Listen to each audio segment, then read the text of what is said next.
Hello, and welcome to ASMR TirarADeguello. Are you hoping to calm your mind, relax your body, or experience ASMR? Dr. Andrew Michaels is here to help you. Today, Dr. Andrew Michaels has finally reached his destination, the mysterious kingdom of Atlantis. Now the questions that have been lurking in the back of his mind will finally be answered. Do the merpeople have information or technology that could help us? And will they be open to sharing it with a representative of the surface world?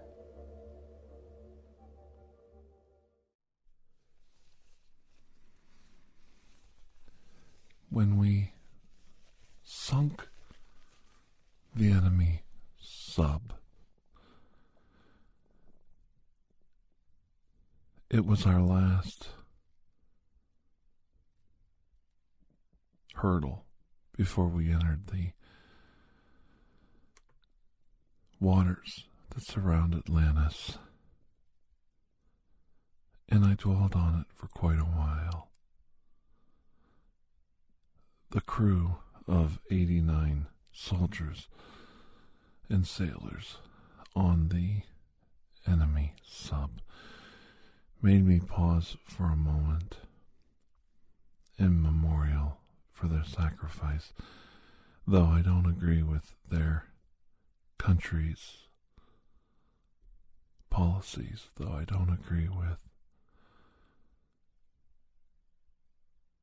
their methodology and their politics. You still have to have a soft spot in your heart for a soldier who lays down his life for the things he may or may not believe in. Some people are fervent about their ideology, and some it's just an opportunity for them to advance their family and advance their life. It's a career. It's a job. And I often think we forget about that not every soldier is signed up to be a hero. Some of them sign up just to keep from starving, to keep their family from going hungry.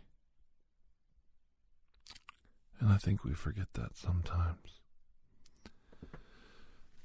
The natural enemy of the Atlanteans, the ones we fought that day, were from the sunken empire of Lemuria. The trends versus the vast expanse of the Pacific Ocean. The Atlanteans, of course, control the oceans of the Atlantic, the North and South Arctic Oceans, and the Mediterranean Sea. The Lemurians control the Pacific Ocean, the Sea of Japan, and the Indian Ocean, right up to the Suez Canal. A line literally drawn across the land between one empire and another. And it's not a peaceful coexistence. It's a hot, cold war. A hot, cold war. Isn't that an oxymoron? Two nations, their soldiers fighting a silent, invisible war with each other, all the while trying to advance their society. But now they have a common foe, and though the Lemurians will not admit it. They just won't acknowledge it. They want to ignore this common enemy. The Atlanteans try as they might to continue striving to get them to understand the gravity of the situation, the dire straits they've found their peoples in, and nothing works. The combat we experienced was commonplace. The seafaring nations of the planet, Russia, China, the United Kingdom, the United States, France, all find themselves caught up in this battle. The Lemurians refusing help and assistance, refusing diplomacy, continually sending their troops into harm's way. Eventually, what happens,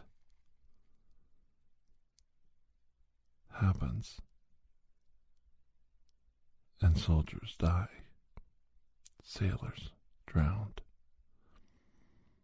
and politicians, they fold their arms, they shrug their shoulders, and they go on with their pronouncements, sure in their ideology. It takes an open mind to change your beliefs. It takes critical thinking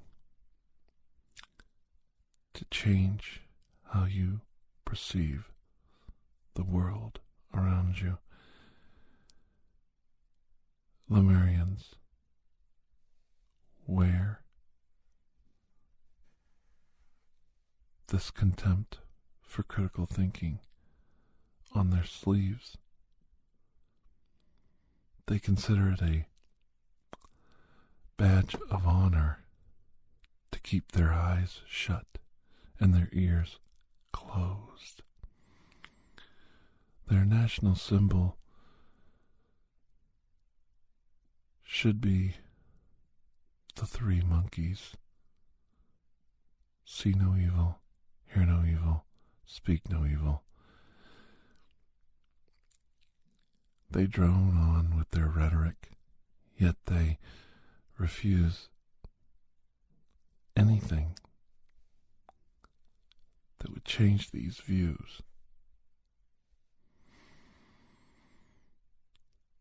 But the hard science of advancement of Earth's empires, destroying their naval vessels at will, must be a sign of their own internal weaknesses, finding themselves defeated at every turn by the Atlanteans and the surface dwellers of the planet, finding themselves infiltrated by the shadow people that perpetrate this war, that prolong this war. Surely this will awaken some reevaluation in their minds, some reevaluation of their politics, their dogma, their strategy on dealing with the world around them. We can only hope for this change. We pull into the coordinates above Atlantis and then surface the sub.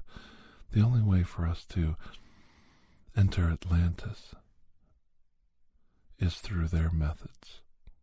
Atlantis is not a underwater city with streets and pavement, and it's so deep into the sea that you must wear special pressurized suits to even exist there. to even function properly.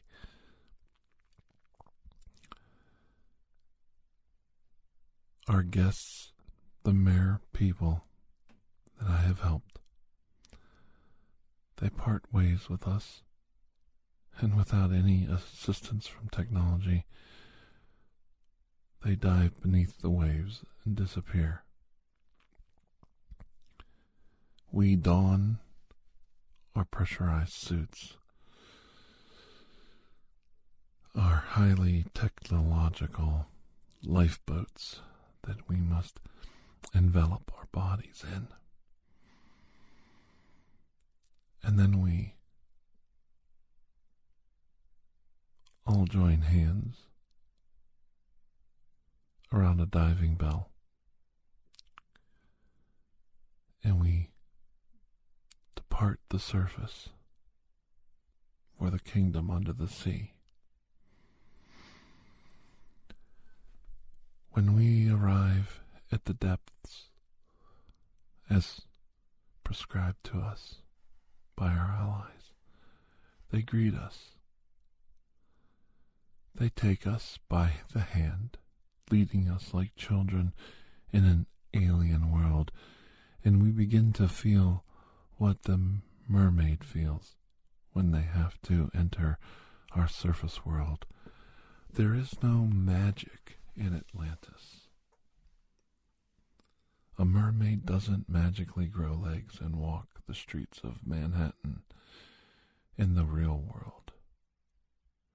In the existence that I live in, Dr. Andrew Michaels,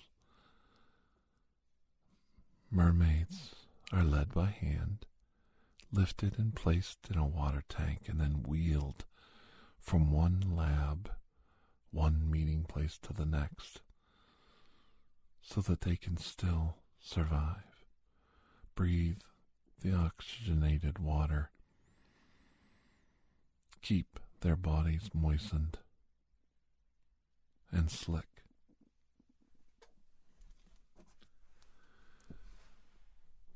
The streets of the land, paved over nature, are meaningless to the mermaid, much in the same way our legs fail us in the city of Atlantis,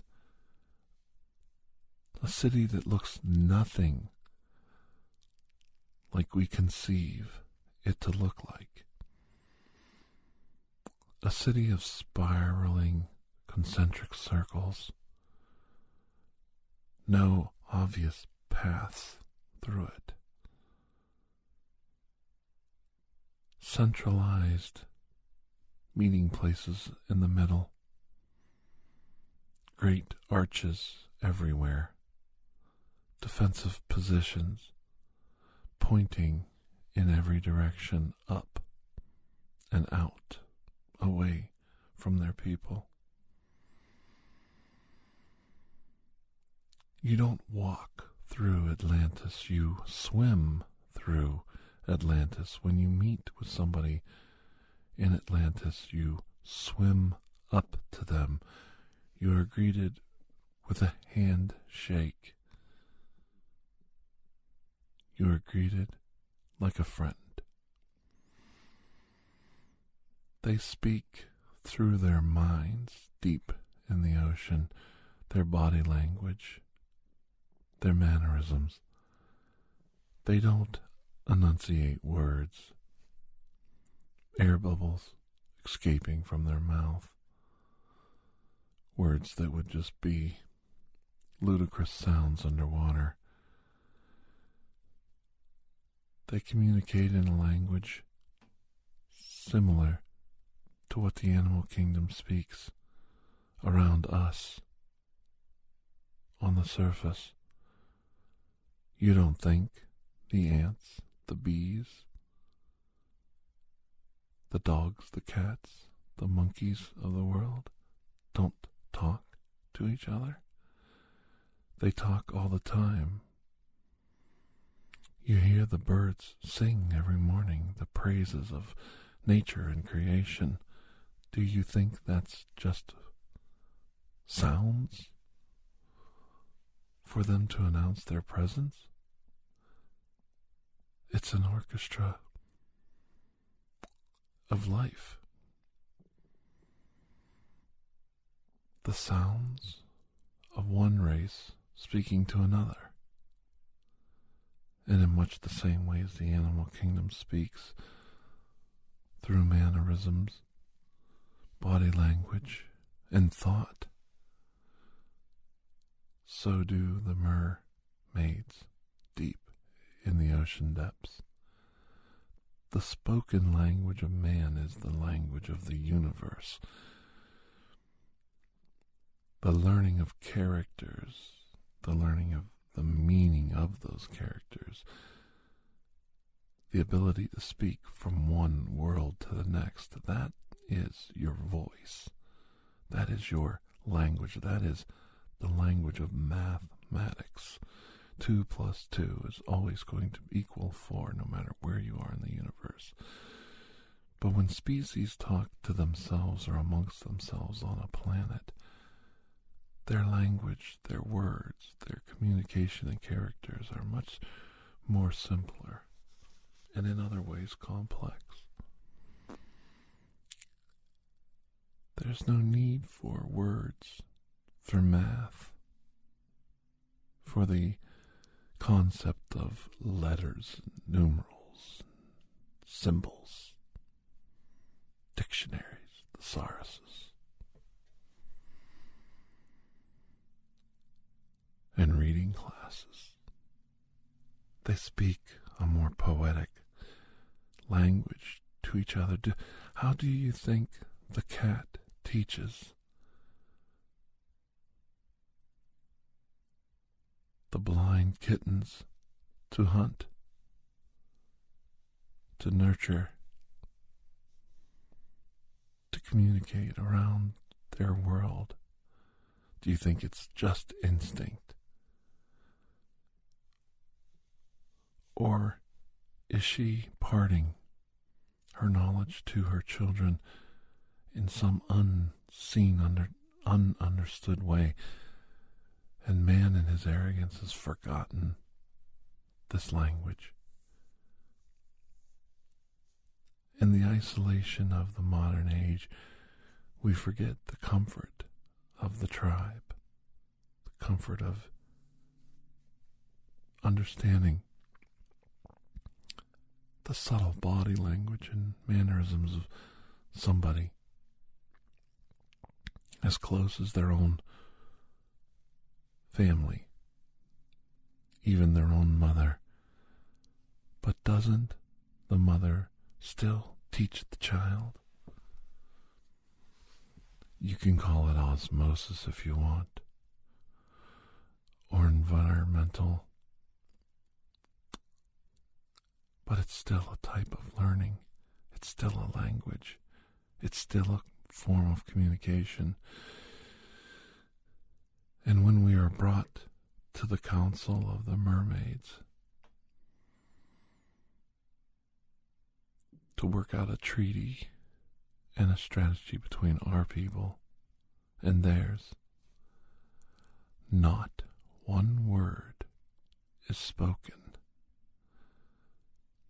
but volumes are said between us.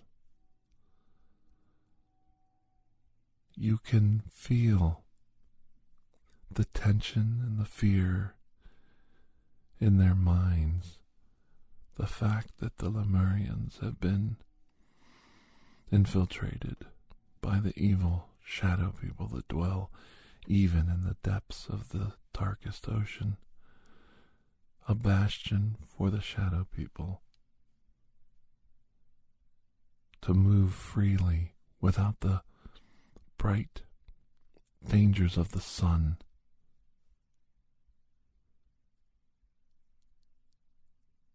to send them back from whence they came. I unveil to the mermaid people all of our technological advancements on combating the shadow people. They are in awe of my openness and my government's willingness to work together to build a bridge. But this battle, this new world war, doesn't allow for political gesturing and strategic positioning. Survival depends on honesty and the ability of two people to share their knowledge and technology and resources to combat a common foe. All the technology that I offer has been specially modified for the depths of the ocean, the power sources safe for their inspection and future modification. Not everything we've designed will work perfectly in their environment, and their own scientists and engineers must fashion our technology to their specific needs. But I can see the tension and the stress level diminish as their leadership sees that my people have openly shared all of our technology, every single bit, every schematic, every example of technology and weaponized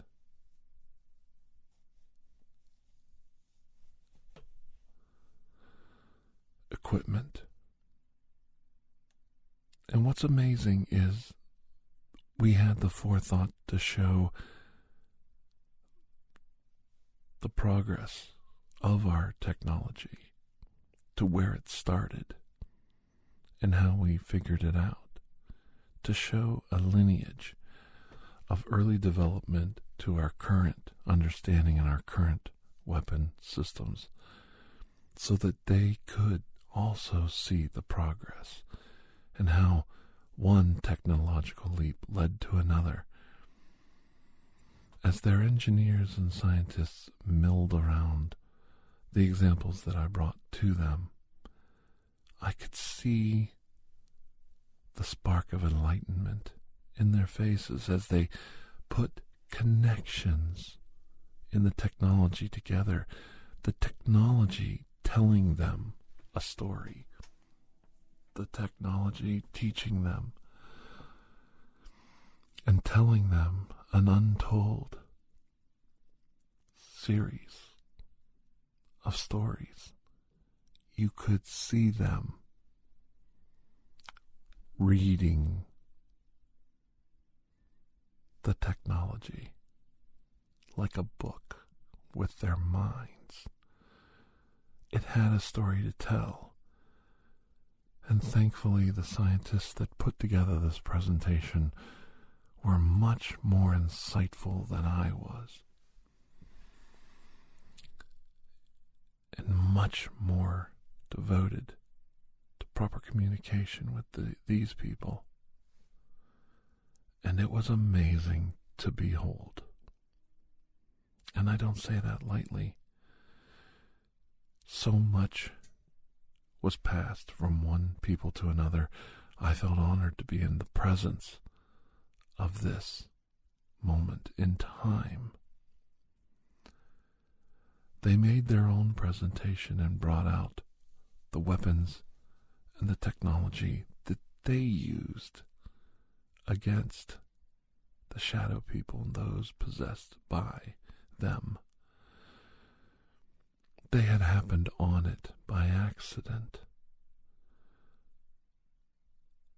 Their weapons didn't react and work quite the same way as ours, but the light beams, the energy transmission were basically the same. Certain waves of radiation affected these creatures more than others, though they didn't have the true concept of, like we did, of artificial sunlight. They understood that these people were weak to certain forms of radiation, and they had even discovered an invisible force on the spectrum further up, between gamma and X-ray, that worked even better than the infrared spectrum and ultraviolet light provided by the sun. There was something about radiation that split them apart. They couldn't form their bodies around it, and it pushed them back to the dimension that they came from. What I learned this day was that we didn't actually ever kill a shadow creature. We merely pushed them back to the dimension from where they came from. They took their knowledge, their memories, and experiences with them, and they joined a continuum in their world. And they immediately shared this knowledge in a hive mind-like setting. Sometimes tens of thousands of years would go by before they would return to the hive. Even longer stretches of time. But once they did, all that they knew and took from our existence bathed their people in knowledge. They shared it through a link between them, a common core of sharing knowledge, experience, and memories, throwing out the things that are worthless and memorizing the things that are important. They use this knowledge gained to infiltrate us to a higher degree, to learn our ways to control and manipulate us. And now I knew what kind of battle we were in for. We now knew our enemy, and our enemy had major weaknesses. It was actually easy to combat. But as we attacked and sent them back, fought them back, we were actually facilitating our own demise by letting them know all of our collected knowledge, letting them know all the limitations of our weapons, our strategies, and our knowledge. Sometimes they would bait us into fights just to get us to send them back. We weren't harming them. We were just returning them back to their own dimension.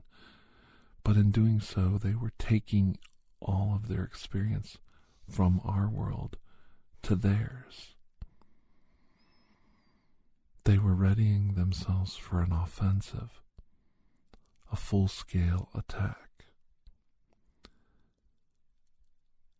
When this happened, it would be a world-leveling event, an Armageddon, where all were possessed at the same time, almost like a blinded zombie apocalypse.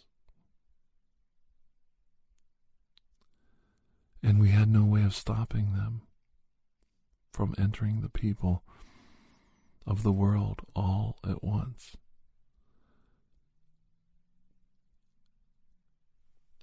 I parted ways with my friends of Atlantis, shocked by this knowledge. They handed me a small coral-edged timer. They knew the time and the date of the invasion. They had experimented with different headpieces, different shielding to prevent themselves from being possessed. But nothing was working. I knew what we had to do next. We had to come up with a shield to stop them from possessing us, either on an individual level or on a national level. We had to stop their apocalypse from coming. Their invasion would be complete, and there would be nobody left to push them back, because we would be them if we failed. And the whole idea was to take us in one felled swoop, all at once. And we would lose the war in a moment. And this was what we were facing.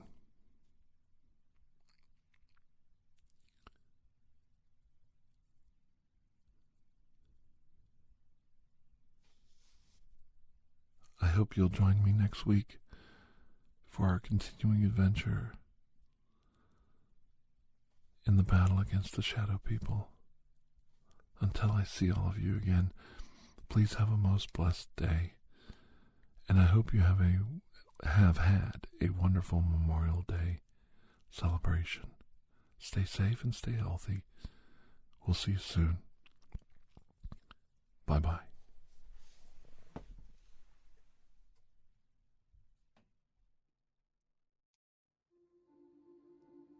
Thank you for joining us for ASMR TirarADeguello. Please take a moment to share, rate, and review this podcast. It really does help. If you are interested in additional ASMR content, you may view our library of videos at youtube.com/TirarADeguello. The theme song, Atlantis, is by Jason Shaw of audionautics.com and is used by permission. Correspondence, including questions or requests, may be sent to TirarADeguello@gmail.com. On behalf of Dr. Andrew Michaels, thank you.